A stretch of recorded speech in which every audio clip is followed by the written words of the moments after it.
तो एक बिंदु सी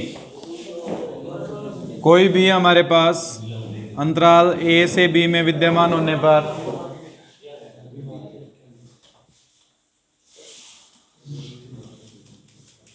यह फलन ए से सी तथा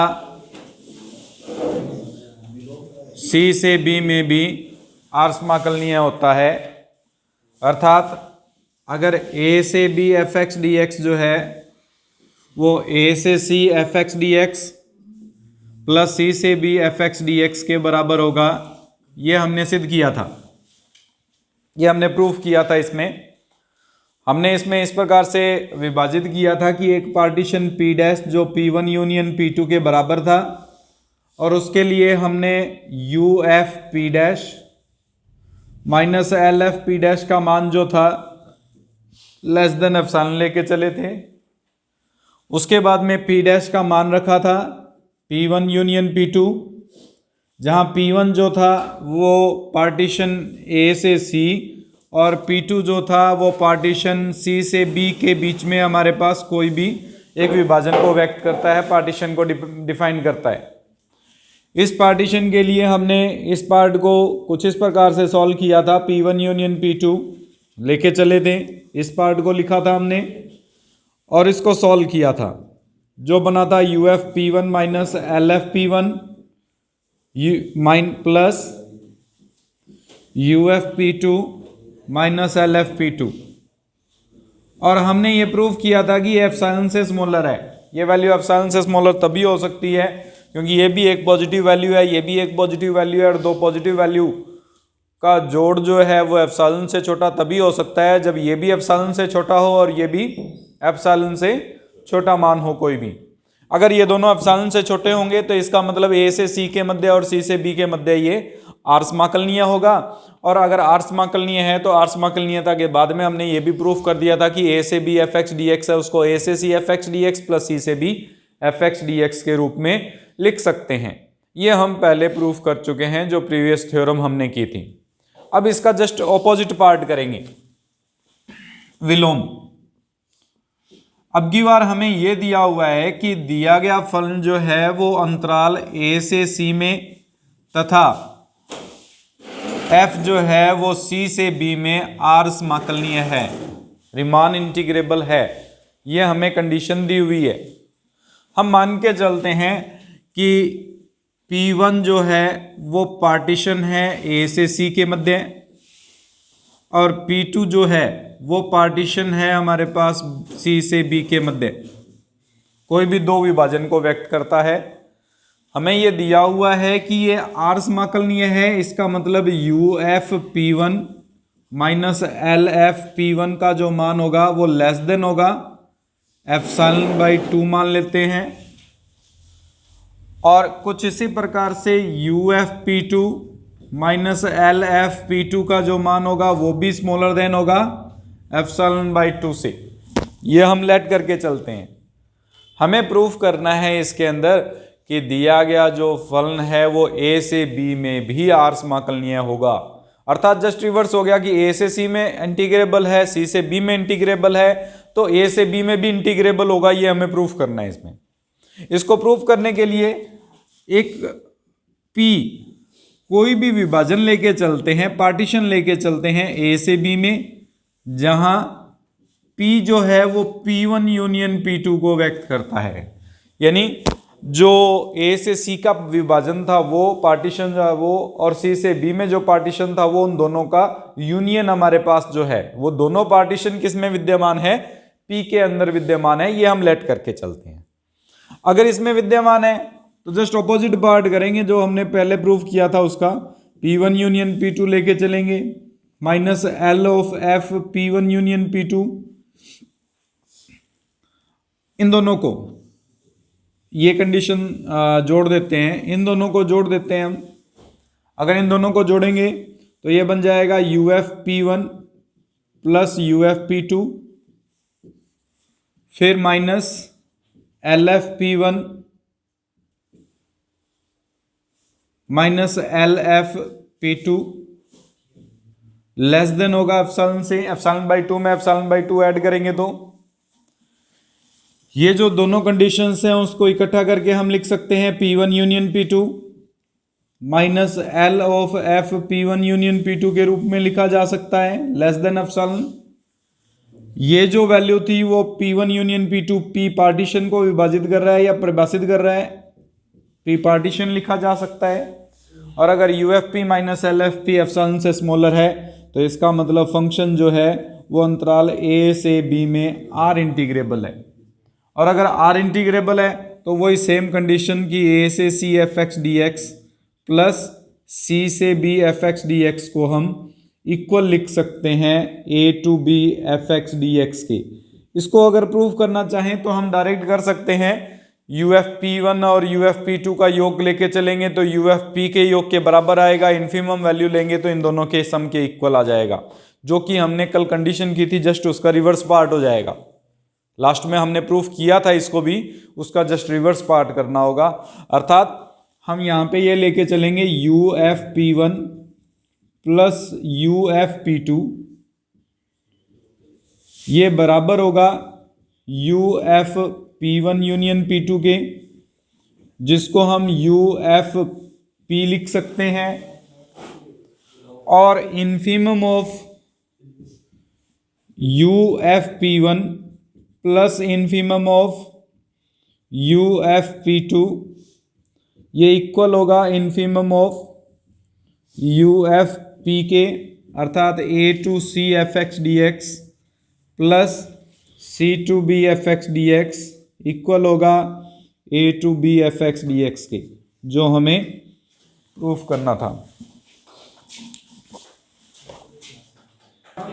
R समाकलनीय है, हमें यह सिद्ध करना है कि F प्लस G और F गुणा G भी R समाकलनीय होगा। इसको सिद्ध करने के लिए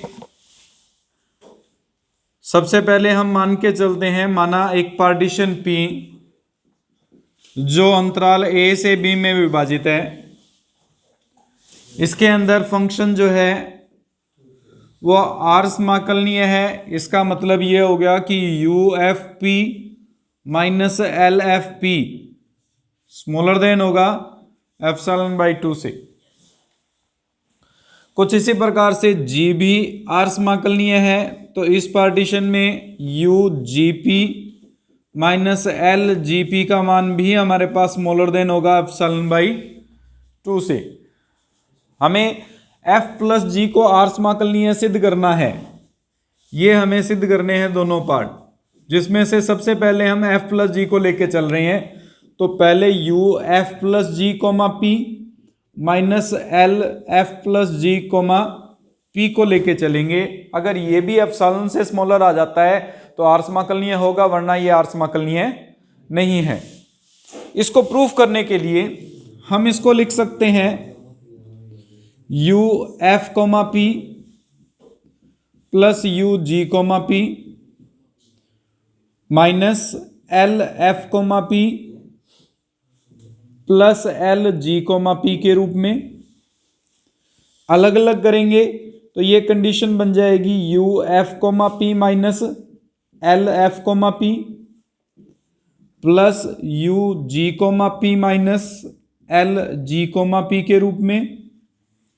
ये हमारे पास एप्सिलॉन से बाई 2 से स्मॉलर है और वो पार्ट भी एप्सिलॉन बाई 2 से स्मॉलर है, दोनों को कंबाइंड करें तो अर्थात हमारे पास UF plus G comma P minus LF plus G comma P smaller than epsilon से F प्लस G भी अंतराल A से B में R समाकलनीय है, सिद्ध हो जाएगा। सेकंड पार्ट करते हैं इसका। हमें अब की बार यह प्रूफ करना है कि F इंटू G जो है वो अंतराल A से B में R समाकलनीय है। अगर इसको हमें R समाकलनीय सिद्ध करना है तो उससे पहले हमें यह दिया हुआ है कि F जो है वो R समाकलनीय है A से B में। इसका मतलब F जो है वो परिबद्ध होगा। परिबद्ध होगा तो किसी एक निश्चित मान से हमेशा छोटा और किसी एक निश्चित मान से बड़े मान को व्यक्त जरूर करेगा। हम मान के चलते हैं कि इसमें K एक ऐसी वैल्यू है कि मापांक Fx का मान K से स्मॉलर है और G भी हमारे पास R समाकलनीय है, तो इसका मतलब अंतराल इस अंतराल में g भी परिबद्ध होगा, इसका मान भी किसी एक निश्चित मान k से छोटा व्यक्त होगा। हमें f गुणा g को चेक करना है, क्या यह भी हमारे पास आर समाकलनीय है या नहीं है। इसकी जांच करने के लिए सबसे पहले F X into G X, F into G of X को लेके चलते हैं। F into G of X का मापांक हम इसको लिख सकते हैं F X into G X, जिसको मापांक एफ एक्स इंटू मापांक जी एक्स के रूप में व्यक्त कर सकते हैं, जो स्मॉलर देन इक्वल टू आ जाएगा k इंटू के से, अर्थात f into G of x का जो मान है वो स्मॉलर देन है किससे, k स्क्वायर से, और इक्वल टू भी हो सकता है। Smaller than equal to k square का मतलब है ये भी परिबद्ध है। सबसे पहली कंडीशन की अगर दिया गया फलन परिबद्ध हो तभी वो आर समाकलनीय होगा, अगर परिबद्ध नहीं है तो आर समाकलनीय नहीं होगा। इसके लिए हमने ये जांच की है कि क्या f गुणा जी परिबद्ध है या नहीं इस अंतराल में। उसकी जांच करने के लिए हमने k स्क्वायर से स्मॉलर प्रूफ कर दिया, अर्थात f गुणा जी परिबद्ध है, बाउंडेड है। हमने बाउंडेड पार्ट को प्रूफ कर दिया कि जो भी फंक्शन f इंटू जी है वो बाउंडेड फंक्शन है। अब हमें इसको आर इंटीग्रेबल प्रूफ करना है। आर इंटीग्रेबल प्रूफ करने के लिए माना f इंटू एफ और g के लिए उच्चक और निम्नक की हम परिभाषित करते हैं कि एक अंतराल कोई भी आई आर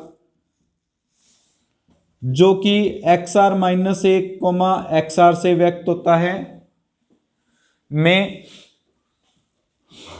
एफ जी और एफ इंटू जी के जो उच्चक और निम्नक हैं वो हम परिभाषित कर रहे हैं। तो माना इस उप अंतराल में f का उच्चक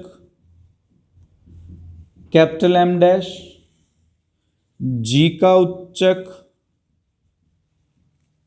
capital M double dash, f का निम्नक स्मॉल m डैश, g का निम्नक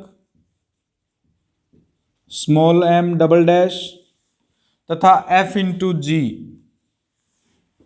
एक कोई भी हमारे पास दो फंक्शंस का गुणा लेके चल रहे हैं, इसके लिए भी हम उच्चक और निम्नक को परिभाषित करेंगे। मान के चलते हैं कि इनका जो उच्चक बन रहा है f इंटू जी आर के रूप में परिभाषित करेंगे, क्योंकि इस उपअंतराल के लिए परिभाषित कर रहे हैं। f इंटू जी का उच्चक व निम्नक क्रमशः हम लेट करके चलते हैं M R and small M R है। हम ये मान के चलते हैं कि इनके उच्चक और निम्नक आरवें अंतराल में जो परिभाषित है वो कुछ इस प्रकार से परिभाषित है। इसके बाद में इसमें हमें ये प्रूफ करना है कि f इंटू जी आर समाकलनीय है, और आर समाकलनीय प्रूफ करने के लिए हम इस केस को आगे सॉल्व करते हैं, जिसके अकॉर्डिंग सबसे पहले हम इसमें अल्फा और बीटा कोई दो वैल्यू ले लेते हैं जो कि अंतराल X R minus one comma X R से बिलोंग करता है, और इस अल्फा कोमा बीटा के लिए मापांक F into G of alpha minus F into G of beta को कैलकुलेट करेंगे। ये वैल्यू हम कैलकुलेट करते हैं कि इसकी वैल्यू क्या आएगी। क्या बनेगा, सबसे पहले ये smaller than equal to case में, इक्वल टू केस में आएगा। पहले तो हम इसको अलग अलग करके इस तरह से लिख सकते हैं F alpha G alpha minus F beta G beta के रूप में। ये बराबर लिखा जा सकता है F alpha G alpha minus F beta G beta, इसमें ऐड कर दें F alpha into G beta and subtract कर दें F alpha into G of beta. कोई इफेक्ट नहीं पड़ेगा। हल करेंगे, एफ अल्फा कॉमन, ब्रैकेट में G of alpha minus G of beta plus अगला पार्ट क्या कॉमन लेंगे इसमें से, ये पार्ट और इस पार्ट में से कॉमन लिया हमने F of alpha G of beta common लेंगे। अगर जी ऑफ बीटा कॉमन लेते हैं तो यहाँ ब्रैकेट में आ जाएगा F of alpha minus F of beta का मापांक। मापांक को अलग अलग किया जा सकता है, उस नियम के अनुसार हम इसमें लिखेंगे F G of alpha minus F G of beta is smaller than equal to मापांक एफ ऑफ अल्फा मापांक G of alpha minus G of beta plus मापांक जी ऑफ बीटा मापांक F of alpha minus F of beta. अलग अलग सभी के मापांक कर लिए हमने, कंडीशन थी मापांक को अलग अलग करने की। अब एफ ऑफ अल्फा का जो मान था वो स्मॉलर था हमारे पास, किससे? क्योंकि देखिए परिबद्ध है तो बाउंडेड कोई ना कोई एलिमेंट, कोई भी एलिमेंट लेके चलेंगे उस इंटरवल में तो उस के से स्मॉलर जरूर होगा। परिबद्ध है, हम पहली कंडीशन को लेके चल रहे हैं कि जी ऑफ एफ ऑफ एक्स की वैल्यू के से स्मॉलर है। एक्स इस इंटरवल में से कोई भी एक वैल्यू है तो अल्फा भी तो इसी इंटरवल में से है। इसका मतलब एफ ऑफ अल्फा और जी ऑफ बीटा दोनों ही हमारे पास के से स्मॉलर रहेंगे। हम ये लेके चलेंगे कि ये के से स्मॉलर होने के कारण K G of alpha minus G of beta plus K times of F of alpha minus F of beta से स्मॉलर कंडीशन को शो करता है। ये हमने एक कंडीशन बनाई है, इसमें हमने उच्चक माना था और निम्नक लिया था। उच्चक का मतलब होता है सबसे बड़ी वैल्यू, निम्नक का मतलब सबसे छोटी वैल्यू। यानी अगर हम इसमें मान के चल रहे हैं कि f का उच्चक कैपिटल एम आर है, डैश माना है हमने, तो इसका अर्थ हो गया कि किसी भी बिंदु पर एफ एक्स का मान हमेशा लेस देन और इक्वल टू रहेगा एम डैश आर से। एम डैश आर से बड़ा कभी भी नहीं जा सकता। और निम्नक हमने माना है कि स्मॉल एम आर डैश को। स्मॉल एम आर डैश का मतलब हो गया कि इसका जो मान आएगा वो हमेशा, कोई भी बिंदु ले लें उस स्थिति में हमेशा ग्रेटर देन और इक्वल टू रहेगा किससे? स्मॉल एम आर डैश से। यानी उच्चक से तो हमेशा छोटा रहेगा और निम्नक से हमेशा क्या रहेगा? बड़े मान को व्यक्त करेगा। उच्चक से बड़ा नहीं आ सकता और निम्नक से छोटा नहीं जा सकता। सबसे छोटी वैल्यू निम्नक और सबसे बड़ी वैल्यू क्या होगी? उच्चक होगी। अगर इसको मल्टीप्लाई कर दें माइनस से, F of beta smaller than equal to minus M R dash आ जाएगा। और अगर इन दोनों को जोड़ दें तो F of alpha minus F of beta का जो मान है वो स्मॉलर देन इक्वल टू हो जाएगा capital M R dash minus small M R dash से। अर्थात हमारे पास जो भी दो बिंदुओं पर हमारे पास फलन का अंतर निकालेंगे वो उच्चक और निम्नक के अंतर से हमेशा छोटा बनेगा, उससे बड़ा कभी भी नहीं हो सकता। यहां पे भी तो हमने उच्चक और निम्नक इसके भी परिभाषित किए हुए हैं, इन मान के भी उच्चक और निम्नक परिभाषित किए हुए हैं। इसका मतलब ये जो भी मान आएंगे वो सारे के सारे अपने उच्चक और निम्नक के अंतर से तो छोटे ही होंगे। अगर अपने उच्चक और निम्नक के अंतर से छोटे होंगे तो इस केस को हम कुछ इस प्रकार से लिख सकते हैं, M R minus small M R जो होगा वो स्मॉलर देन इक्वल टू रहेगा K times of capital M R dash double dash minus small M R double dash plus K times of capital M R dash minus small M R dash से। इससे smaller की condition को apply करेगा। हमने अभी अभी एक line लिखी है इसमें कि capital M R minus small M R smaller than equal to capital K times of capital M R dash minus small M R dash double dash और plus K times of capital M R dash minus small M R dash. Delta से multiply कर देते हैं। अगर delta R से multiply करेंगे तो ये बन जाएगा, अंतराल की लंबाई से मल्टीप्लाई कर रहे हैं, M R double dash minus small M R double dash into delta R plus K times of capital M R dash minus small M R dash delta R. Sigma sum r is equal to 1 to n। तो ये जो मान है वो हमारे पास u f into G comma P minus L F into G comma P को व्यक्त करेगा, smaller than equal to k times of ये u f comma P G comma P and minus L G comma P. अंतर है अपर Darboux योग और निम्न डार्बो योग का, plus k times of U F comma P minus G L G comma P F comma P. ये जो था एफ फंक्शन के लिए निम्न डार्बो योग और अपर डार्बो योग का अंतर है। हमें एफ और जी दोनों ही आर इंटीग्रेबल दे रखे हैं। अगर दोनों फंक्शन आर इंटीग्रेबल है तो इसका मतलब जो U F comma P minus L F comma P का मान है वो किसी एक निश्चित एप्सिलॉन से स्मॉलर देन की कंडीशन को सेटिस्फाई करेगा। यहां हम लेके चलेंगे एप्सिलॉन अपॉन 2k। कुछ इसी प्रकार से U G comma P minus L G comma P का जो मान है वो भी स्मॉलर देन होगा एप्सिलॉन से। हम एप्सिलॉन को कंसीडर कर रहे हैं एप्सिलॉन अपॉन 2k से स्मॉलर। अगर ये दोनों वैल्यू पुट करते हैं तो G F G comma P minus L F G comma P smaller की कंडीशन में आएगा k times of epsilon upon 2k plus k times of epsilon upon 2k के। k से k कैंसिल, इसमें भी k से k कैंसिल हो जाएगा, लेस देन हो जाएगा एप्सिलॉन से, अर्थात U F G comma P minus L F G comma P का मान एप्सिलॉन से स्मॉलर होगा। f इंटू जी जो फंक्शन है वो r इंटीग्रेबल होगा अंतराल a से b के अंदर, जो हमें प्रूफ करना था।